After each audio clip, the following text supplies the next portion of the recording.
the concept which is beyond the textbook. Nowadays, we know very well that students have multiple choice and they use Google and ChatGPT and other options. It is the time when teachers need to also develop their, you know, they need to also develop their capacity. They need to also learn some technical tools to update their knowledge and to continue with the students' point of view. Can you see the second slide? Because on my laptop, it is the first slide only and it stuck. I'm so sorry for this.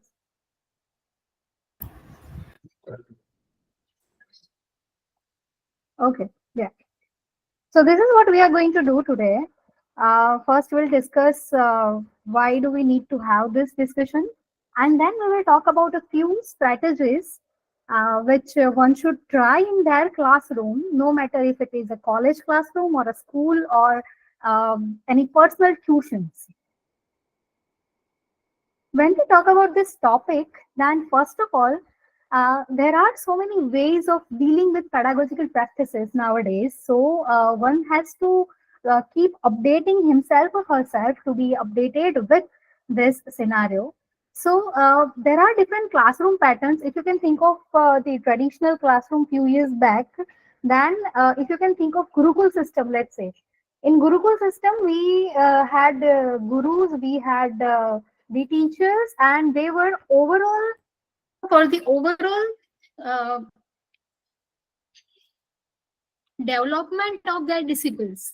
They were parents as well. They had enough opportunities. They had enough authorities to scold the disciples if needed. But nowadays, when we know that we, because of some rules, we don't have that facility. We don't have that authority to say anything to our students. You can see there are multiple news. You can find in newspapers and news channels nowadays that XYZ sir, let's say, scolded a student and he was imprisonment. I mean, he was imprisoned. So there are cases wherein we need to control our students without controlling them, without being authority, but we can be their friends, their guides and all. So there are different classroom patterns which are being changed nowadays. The major reason behind the change is that the mindset of the people and the ideologies have been changed. Previously, teachers were considered as teachers. Nowadays, they are friends. You can find that teachers and students are eating or taking lunch together in a room. There is nothing wrong in that, but one should manage and maintain some limitation between this relationship. So we are expected to develop student teacher relationship. However, there must be some limitations, and how to keep those limitations, and even then giving your best for that, this beyond the textbook strategies can help you. This can help you to go beyond your traditional methods, can provide you different ideas to deal with your students.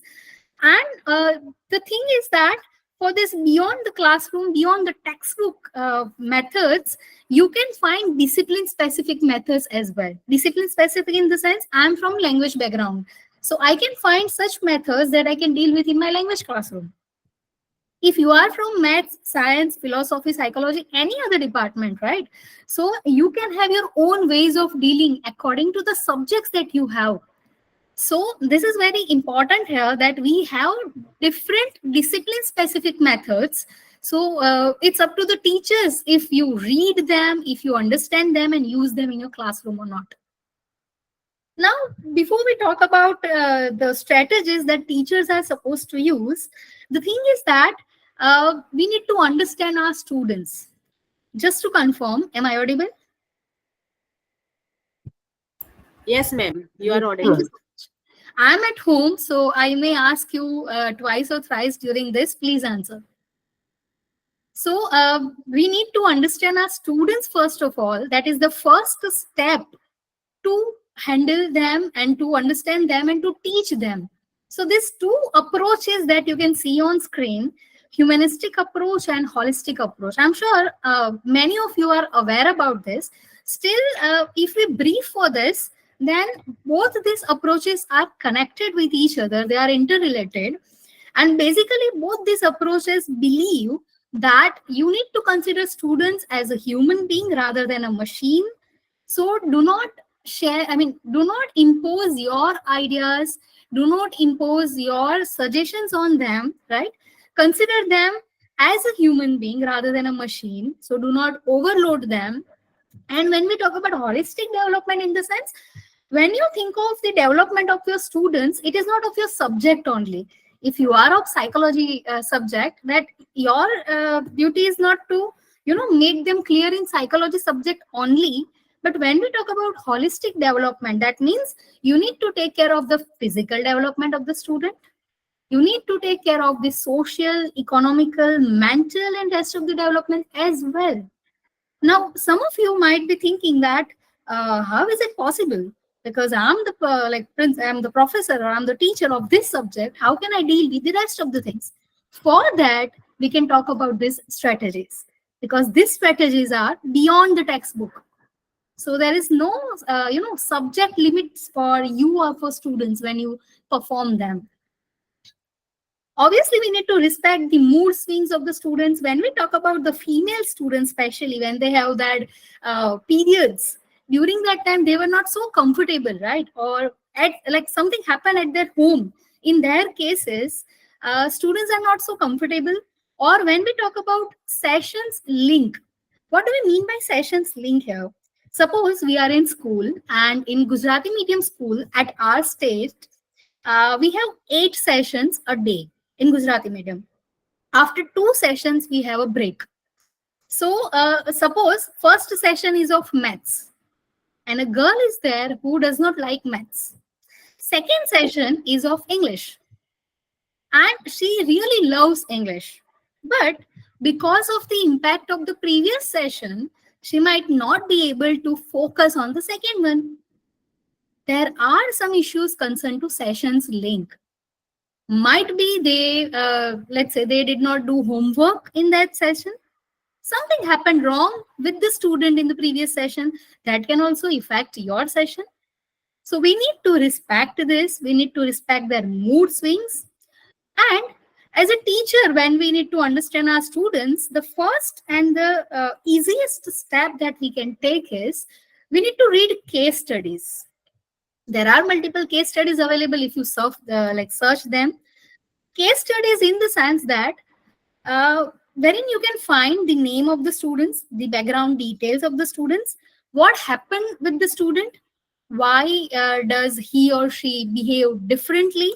This kind of case studies you can find online, or you may ask other teachers who are experienced from your institute, and you can ask them to share that the stories of students with you, and you can share your stories as well in a staff room. Like this, you will start knowing that what are the possible behaviors of students, right? And one story of one student can help you to understand other stories of other students. So this is something as a teacher you should do. Then obviously a few teachers always ask that whenever I have this kind of meeting or webinar, they basically ask that in my class I have 50 plus students or I have 70 students, so how to deal with all of them? Definitely, when we talk about active learning strategies and all other things, it is difficult to deal with all the students, as we need to complete our syllabus as well, like we need to give answers to the authorities as well. In that case, this concept of group monitors, trust me, it really helps you a lot. I tried this for 3 to 4 years in my institute. Group monitors basically means, suppose you have 50 students or more than 50 students in your classroom. You can randomly select, according to your experience and the performance of students, you can select 4 or 5 group monitors from the classroom without informing the rest of the class that they are group monitors. You can ask them to spend time with other students to know their issues, to ask them about their family matters, obviously, if it is not personal. And then they can report you back about what's going on. They can report you back because students, the way they share with each other after the class, when they say, "ma'am ने अच्छा पढ़ाया, कुछ समझ में नहीं आया," they can share this with the friend only. not with you, may not be with you. So you can have this kind of group monitors, and you can ask them, you can give them the duty to take care of the remaining students, and they can periodically inform you what's going on. According to that, you can prepare your next session.